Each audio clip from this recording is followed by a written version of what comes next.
Olá, boa noite. Está começando mais uma edição do Jornal da Difusora. Vamos aos destaques de hoje. Prefeitura de São João do Soter prorroga medidas de isolamento e decreta lockdown por 10 dias. Governador Flávio Dino anuncia a criação de mais leitos de UTI exclusivos para Covid-19 em Balsas. Subcomandante da PM, Daniel Krajewski, é exonerado após confusão com advogados em Bacabal. Ministra Damares Alves participa de entrega de cestas básicas para indígenas no sul do estado. E ainda, Maranhão lidera ranking com o maior exportador de mão de obra escrava do Brasil. O Jornal da Difusora já está no ar.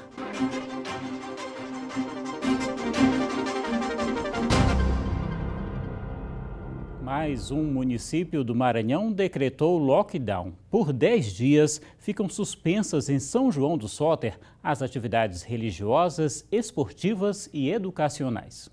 O decreto número 94 de 2020, editado pela Prefeitura de São João do Soter, mantém suspensa a realização de qualquer evento que gere aglomeração, proíbe a venda de bebidas alcoólicas aos finais de semana e traz outras medidas. O uso de máscara continua obrigatório em todo o município. Atividades religiosas, esportivas e educacionais continuam suspensas. O novo decreto estabelece regras mais rígidas de distanciamento social, limita a entrada e saída de pessoas na cidade e disciplina o funcionamento do comércio. Para funcionar, o comércio essencial e não essencial precisa seguir algumas regras, datas e horários específicos. Os estabelecimentos em funcionamento devem observar as medidas preventivas, como o distanciamento entre as pessoas, disponibilizar álcool gel e realizar limpeza e higienização dos ambientes e objetos.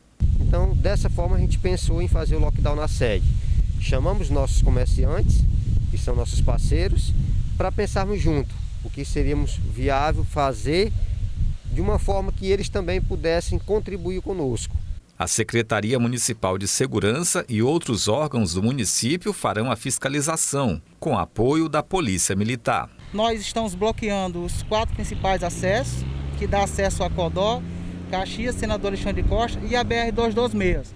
A população apoia as novas medidas de contenção da pandemia do novo coronavírus. Eu acho correto, porque é para se proteger, né? Comerciantes e empresários estão dispostos a contribuir com as novas medidas. E hoje nós devemos fazer a nossa parte para cuidar das vidas.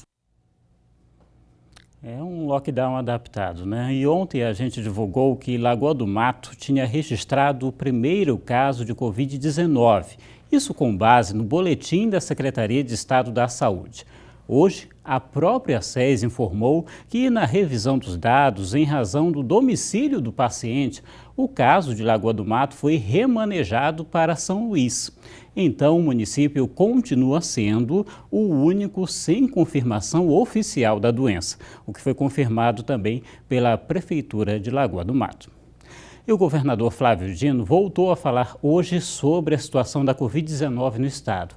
Festas e eventos com shows seguem proibidos, pelo menos até o mês que vem. O governador Flávio Dino de cara mostrou a curva de contágio do novo coronavírus. Então vejam que nós mantemos, no caso do Maranhão, a coloração verde. 2 vizinhos nossos têm uma coloração laranja, portanto estão com indicadores ainda preocupantes. No caso, o vizinho, o estado do Piauí, o vizinho, o estado do Tocantins. Isso certamente impacta nas múltiplas realidades regionais que o nosso estado possui, mas vejam que progressivamente a região norte e nordeste vai ficando verde, enquanto as outras regiões do estado vão adotando outras colorações, ou seja, por fatores sazonais nós temos também uma migração do coronavírus para outras regiões, outros estados. A taxa de letalidade no Maranhão está abaixo da nacional e a curva de contágio permanece abaixo de 1% há quase um mês. A ocupação de leitos de UTI no Maranhão está em 56% e leitos de enfermaria 26%. Atualmente, 545 pessoas estão internadas e há quase 1.000 leitos livres. Vamos fazer hoje ainda, entre hoje e amanhã, mais ampliação de leitos de UTI, porque nós tivemos um crescimento de casos na cidade de Balsas, de internações. E nós estamos atentos exatamente para viabilizar a ampliação de leitos no que cabe ao governo do estado, com o hospital regional que nós abrimos na cidade de Balsas, e também ofertando, de acordo com a necessidade objetiva, a possibilidade de nós ocuparmos leitos em outras regiões do estado, mediante transporte via UTI aérea. O governador confirmou a retomada das aulas para agosto, somente para o terceiro ano do ensino médio, de forma híbrida e pensando na realização do Enem. E aí, de acordo com os indicadores epidemiológicos, é que nós vamos avaliando semana a semana a situação dos outros níveis de ensino. Flávio Dino comentou sobre a realização das próximas festas, entre elas Natal, Réveillon e até o Carnaval do próximo ano. E também sobre a possibilidade de volta de música ao vivo em casas de show e bares. Nesse último ponto, até agosto, nada muda. Eu tenho muita sensibilidade a esse ramo de eventos, mas e sei da sua importância econômica e social, mas no momento nós estamos dialogando, estudando, mas não há nenhuma definição prevista para grandes eventos, shows, espetáculos, grandes eventos de qualquer tipo, inclusive governamentais. Flávio Dino encerrou a coletiva cobrando uma união e um direcionamento nacional no combate ao coronavírus e à recessão econômica. E nós achamos que ainda é tempo de entender que o coronavírus está conosco, que a pandemia vai continuar alguns meses, até que haja vacina, e que nós, portanto, precisamos ampliar a união, o trabalho conjunto do governo federal, com o governo do estado, com os municípios, com os empresários, com os trabalhadores, para proteger a nossa economia, a fim de evitar um caos. Bom, então vamos agora atualizar os casos de Covid-19 em todo o Maranhão, divulgados agora há pouco pela Secretaria de Estado da Saúde. 637 pessoas estão internadas em hospitais entre as redes pública e privada, mais de 12 mil seguem tratamento em casa. O número de recuperados já passa de 89 mil, mas o número de mortes chega a 2.640. O número de suspeitos caiu para 6.100 e mais de 117 mil novos exames já foram descartados no estado. Dados divulgados agora há pouco, portanto. E você que nos acompanha ao vivo pelo Facebook, deixa aí o seu comentário. Você pode interagir com a gente e a sua participação é muito bem-vinda. Daqui a pouco você vai ver que o subcomandante da PM foi exonerado após confusão com advogados em Bacabal.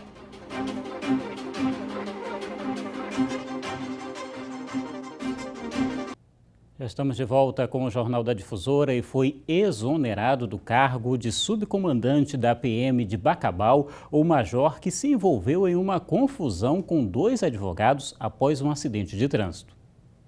Na portaria assinada pelo comandante-geral da Polícia Militar, Coronel Pedro Ribeiro, a exoneração do Major Kraieski do cargo de subcomandante do 15º Batalhão de Bacabal. A decisão vem 5 dias depois de Kraieski se envolver em uma confusão com 2 advogados durante uma ocorrência de trânsito, onde foi levantada a suspeita de abuso de autoridade. Jamile Lobo e Ricardo Dantas alegam que foram agredidos pelo major quando tentavam prestar atendimento a um cliente envolvido na batida entre um carro e uma moto. Ele veio em cima de mim.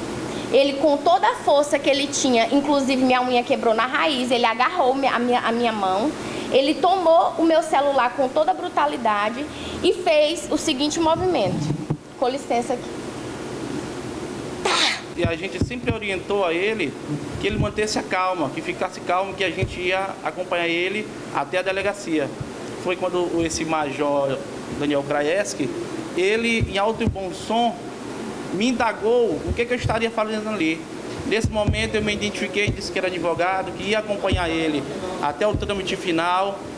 E ele, a todo instante, ele reprimiu a nossa presença perto dele. Kraieski sempre negou as acusações. Disse em coletiva que o cliente de Ricardo e Jamile estava embriagado, que teria sido agredido primeiro pela advogada e que no local foi realizado o procedimento padrão de conduções para a delegacia. A Ordem dos Advogados do Brasil disse que pretende continuar cobrando das autoridades a apuração do caso. Olha só, o Maranhão lidera o ranking como o maior exportador de mão de obra escrava do Brasil. Mais de 20% dos trabalhadores resgatados em todo o país nasceram aqui no território maranhense. Um estereótipo que é quase regra. Pretos ou pardos, analfabetos e, em muitos casos, vindo do setor agropecuário. Há décadas, esse é o perfil de trabalhadores resgatados de situações análogas à escravidão, apesar de uma mudança desse cenário nos últimos anos. É bem verdade que, em razão de todo um histórico, a atividade agropastoril, ela ainda é a atividade que ainda mantém um quantitativo maior de trabalhadores submetidos à condição análoga à escrava. Porém, nós já encontramos quantidades significativas de trabalhadores nessas mesmas condições em obras. De acordo com o Observatório da Erradicação do Trabalho Escravo e Tráfico de Pessoas, o Maranhão é o maior exportador de mão de obra escrava no Brasil. Entre os anos de 2003 e 2018, o último dado divulgado, mais de 8.000 trabalhadores nascidos no Maranhão foram resgatados, ou seja, 23% do total. Paralelo a esses dados, de acordo com a Secretaria de Inspeção do Trabalho, o Maranhão resgatou nos últimos anos quase 3.500 trabalhadores em situação análoga à escravidão no próprio território maranhense. Eram pessoas que vinham de vários lugares do país, mas que estavam concentrados principalmente nas regiões da Baixada, Tocantina e Central do Maranhão. O estudo do observatório também aponta que são das cidades de Codó, Açailândia, Pastos Bons, Imperatriz e Santa Luzia a maioria dos trabalhadores resgatados em fiscalizações. A maior parte desses municípios também aparece na lista dos 10 do país com maior número de vítimas de trabalho escravo. Nós, durante o ano, fiscalizamos tanto estabelecimentos rurais, no interior, como estabelecimentos urbanos, independentemente de denúncia, para verificar a situação, porque de repente não tem uma denúncia e você chega e pode encontrar. E também a fiscalização preventiva, ela funciona como um inibidor. Por quê? Porque o eventual empresário, o empregador, ele sabendo que vai ter fiscalização, ele fica com receio de não cumprir com as suas obrigações trabalhistas e isso ajuda a diminuir a ocorrência de situações análogas à de escravo. No último ano foram mais de 50 resgatados no próprio Maranhão. Pessoas submetidas às relações de trabalho ilegais e que nem sempre têm conhecimento disso. Esta pesquisadora em trabalho escravo contemporâneo explica que os números que colocam o Maranhão sempre no topo do ranking estão ligados a uma questão estrutural. Conflitos agrários, dificuldades de acesso à terra, concentração de terra, que é uma outra questão que expulsa o trabalhador rural do campo e também faz com que essas pessoas fiquem sem oportunidades de trabalho. Aliado a tudo isso, a gente tem a impunidade, que é uma questão também central, infelizmente, não só no nosso estado, mas no nosso país. Dado triste, né? Infelizmente, uma situação que persiste. Mas eu volto a lembrar que você que nos acompanha ao vivo pelo Facebook pode deixar o seu comentário e interagir com a gente. O Jornal da Difusora faz mais um rápido intervalo. Daqui a pouco, a ministra Damares Alves participa de entrega de cestas básicas para indígenas no sul do Maranhão.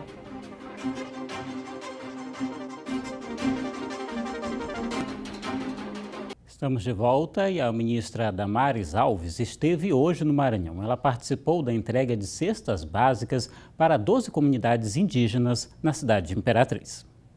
A ministra da Mulher, da Família e dos Direitos Humanos, Damares, chegou por volta das 9 horas da manhã de hoje no aeroporto de Imperatriz e foi recebida por apoiadores e lideranças políticas. Após este rápido encontro, seguiu direto para a Companhia Nacional de Abastecimento, CONAB. Uma das ações em tempo de pandemia é manter os índios na aldeia com o conforto alimentar. Além da medicação, o conforto alimentar. Estamos cuidando e neste momento aqui no Maranhão, a gente está fazendo uma entrega simbólica, mas milhares de cestos já estão sendo entregues aos índios do Maranhão. A coordenação da FUNAI destacou a importância da comunidade indígena ser mais assistida durante a pandemia, por conta da vulnerabilidade dos povos. A gente está passando por esse período onde, infelizmente, a população indígena ela é mais vulnerável do que os outros setores, né? Precisa realmente se dar essa atenção e essa ação do Ministério da Família e Direitos Humanos ela vem no momento oportuno.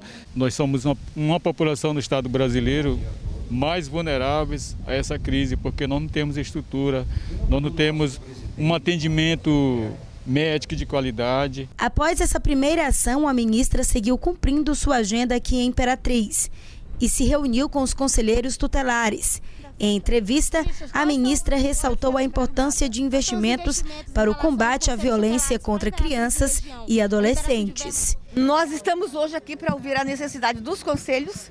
Queremos saber cada conselho o que está precisando. Tem alguns que já receberam equipagem.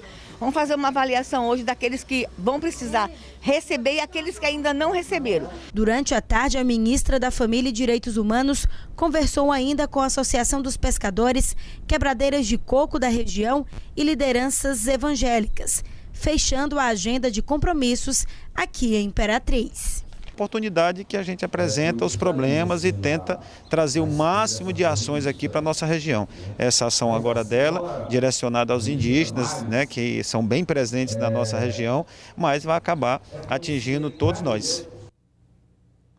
Bom, no início da semana a gente mostrou os estragos causados por uma ventania que aconteceu na região da Forquilha, aqui em São Luís. Hoje o repórter Ciro Mineiro conversou com um meteorologista que não descartou a possibilidade desse fenômeno acontecer novamente na capital. Por meio dessa imagem é possível entender o que aconteceu no início da semana na região da Forquilha, provocando ventos fortes e gerando prejuízos aos moradores da área. O que ocorreu foi o registro de um cumulonimbus, nuvem de tempestade forte ou mais intensa. Esse tipo de fenômeno é mais propício na época de transição, entre o período chuvoso e a estação seca.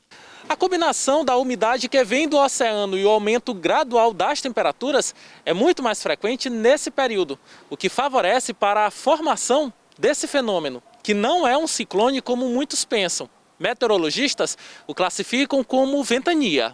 A gente chegou à estimativa mais ou menos aproximada de ventos da ordem de 70 km por hora. Esses ventos eles não são capazes de produzir, por exemplo, destruição de casas. Eles arrancam telhados, derrubam muro e não são nem capazes de derrubar árvores. Então foi um vendaval, na verdade. Além da Forquilha, em que o vento destelhou casas, derrubou um poste, uma árvore e até uma antena de telefonia celular, episódios parecidos foram registrados em junho no bairro do Turu e no começo desse mês na área do Coroadinho. Esse fenômeno, segundo especialistas, é normalmente localizado, ou seja, com um raio de abrangência muito pequeno e com um curto tempo de duração. O que tem intrigado é que antes ele ocorria com mais frequência no oceano e não na Grande Ilha. Não foi a primeira vez que se registrou, tá? Já teve registro no passado da mesma vendaval, só que em outros pontos da cidade. E também não é uma coisa recente dessa década, por exemplo, né?